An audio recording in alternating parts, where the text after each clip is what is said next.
Grand గాలా ఈ ఫిబ్రవరి 23న ఉదయం 10 గంటల నుండి మాదాపూర్ ఎన్ కన్వెన్షన్ లో. Tickets available on book my show Paytm. నమస్తే అమ్మా. నమస్తే అమ్మ. అమ్మ, చాలా మంది ఆడవాళ్ళు పూజలు అట్లాంటివి జరిగినప్పుడు పూనకాలు వస్తూ ఉంటాయమ్మా.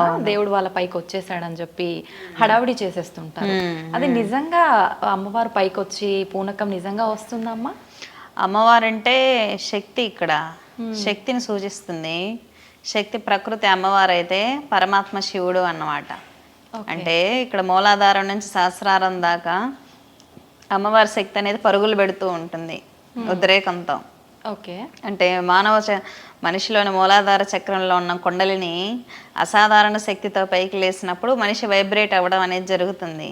ఇది ఎక్కడ జరుగుతుంది అంటే అఘోర సాధకులు, మామూలుగా విలేజెస్లో మీరు అప్పుడప్పుడు లేడీస్ని గమనిస్తూ ఉంటే గ్రామ దేవతలు ఆవహించడం అనేది జరుగుతుంది. ఎందుకు జరుగుతుంది అంటే మూలాధార చక్రం యాక్టివేట్ అయ్యేది ఆడవాళ్ళలో ఎక్కువ ఉంటుంది. ఎక్కువ నమ్మకము, శరణాగతి అనేది లేడీస్లో ఎక్కువ ఉంటుంది. జెంట్స్ ఏమంటే వాళ్ళకి మూలాధార చక్రం ఇరుగ్గా ఉంటుంది. వాళ్ళలో జెంట్స్లో యాక్టివేట్ చేయడం కష్టం అన్నమాట. ఓకే. అది అందులో ఎక్కువ ఆలోచనలు, అంటే అంత నమ్మి శరణాగతి పొందితే జెంట్స్ మీద కూడా ఉంటుంది ఆ ప్రభావం. చాలా తక్కువగా చూస్తూ ఉంటాము.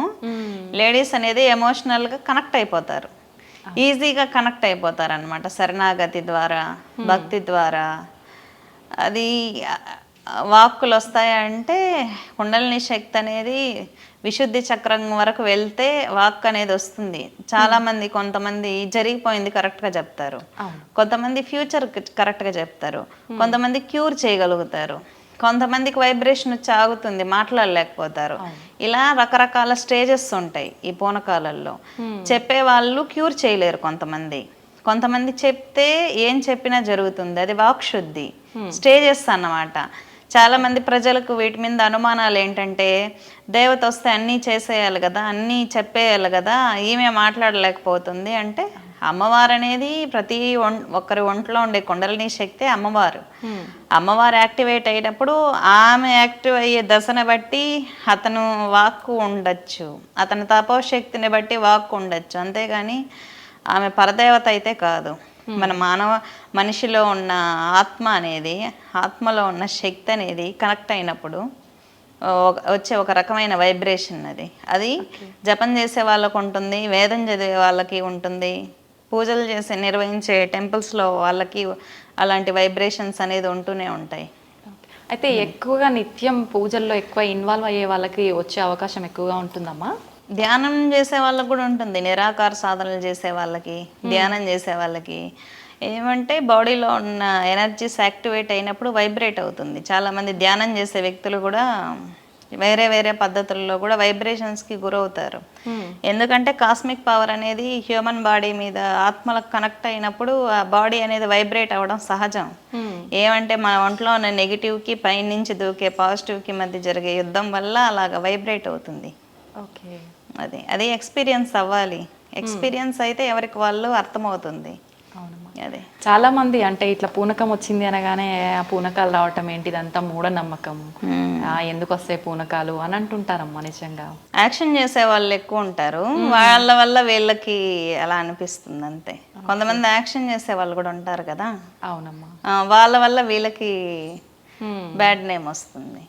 కానీ మామూలుగా మంత్ర జపం చేసే ఎవరికైనా వైబ్రేషన్స్కి గురవటం, ఆవలింతలు రావటం, కళ్ళల్లో నీళ్ళు రావటం, అచేతన అవస్థకి వెళ్ళిపోవటం, ఇవన్నీ కామన్. అంటే దాన్ని మనం అంటే సీరియస్గా తీసుకునే ఛాన్స్ ఏమన్నా ఉందా అలా రావటం? అంటే నార్మల్గా ఉండే వాళ్ళలో కూడా చాలామంది ఎక్కువ దైవారాధనలో ఉన్నప్పుడు ఇట్లా అనిపిస్తూ ఉంటుంది మీరు చెప్పినట్టుగా. ఈ ఫీలింగ్స్, ఆ టెన్షన్ పడిపోవడము, అమ్మో నాకు అమ్మవారి మీదకి వచ్చేసి హంగామా అయిపోద్దేమో అని పూజలను దూరం పెట్టే వాళ్ళు కూడా ఉన్నారమ్మా. చాలా ఉన్నారు, ప్రెజర్ చేస్తారు. చాలా మంది ఇంట్లో భార్యలకి దేవతలు వచ్చినప్పుడు భర్తలు బయట తీసుకెళ్లి తాంత్రికుల దగ్గర కట్లు వేయించేసేయడం, ఇంకా దేవత రాకుండా చేయటం, అలా చేస్తూ ఉంటారు. అలా చేసినప్పుడు ఆ అబ్బాయికి ఎకానమీ అనేది పడిపోతుంది, ఇంట్లో హెల్త్ ప్రాబ్లమ్స్, ఆ ఫ్యామిలీ కొలాప్స్ అవ్వడం జరుగుతుంది అన్నమాట. ఇప్పుడు అమ్మవారు వస్తే ఎక్కడొస్తుంది? గుడుల దగ్గర వస్తుంది. అప్పుడు ఆమెకి దీక్ష ఇవ్వాలి. దీక్ష ఇస్తే శక్తి సరైన పద్ధతిలో పైకి వెళ్ళిపోతుంది అన్నమాట. విశుద్ధి దాటి పైకి వెళ్ళిపోతుంది. లేదు వాళ్ళని ఇంకా అణచివేతకు గురి చేసి కట్లు వేయటం వల్ల ఈ అబ్బాయి ఎకానమీ ఆ ఫ్యామిలీ కొలాప్స్ అవ్వడం, ఇట్లా రాంగ్ డైవర్షన్ తీసుకుంటుంది. అది మంచి పద్ధతి కాదు. ఇలా పూనకాలు వచ్చే వాళ్ళు ఎక్కడైనా దీక్ష తీసుకొని సరైన గురు పరంపరలో ఉండి ఆ ఎనర్జీని పైకి తీసుకెళ్ళాలి. ఇంకా అప్పుడు స్టేబుల్ అయిపోతాం. ఈ పూనకాలు రావటం అనేది దివ్యశక్తి ఆవాహనలో మొదటి దశ. ఇది కూడా అమ్మవారి ఒక ఆజ్ఞానే అనుకోవాలమ్మా, ఈ పూనకాలు రావడం ఇదంతా? యూనివర్స్లో ఏది జరిగినా అది అమ్మవారి అయ్యవారి నిర్ణయమే అయి ఉంటుంది. అవునా? నిజానికి ఇప్పుడు ఇది ఈ ఇంటర్వ్యూ ఇక్కడ జరగాలన్నా ఎప్పుడో డిసైడ్ చేయబడింది ఇది. ఓకే. మనకు ఇప్పుడు జరిగే సంఘటనలన్నీ ముందే డిసైడ్ చేయబడినవి.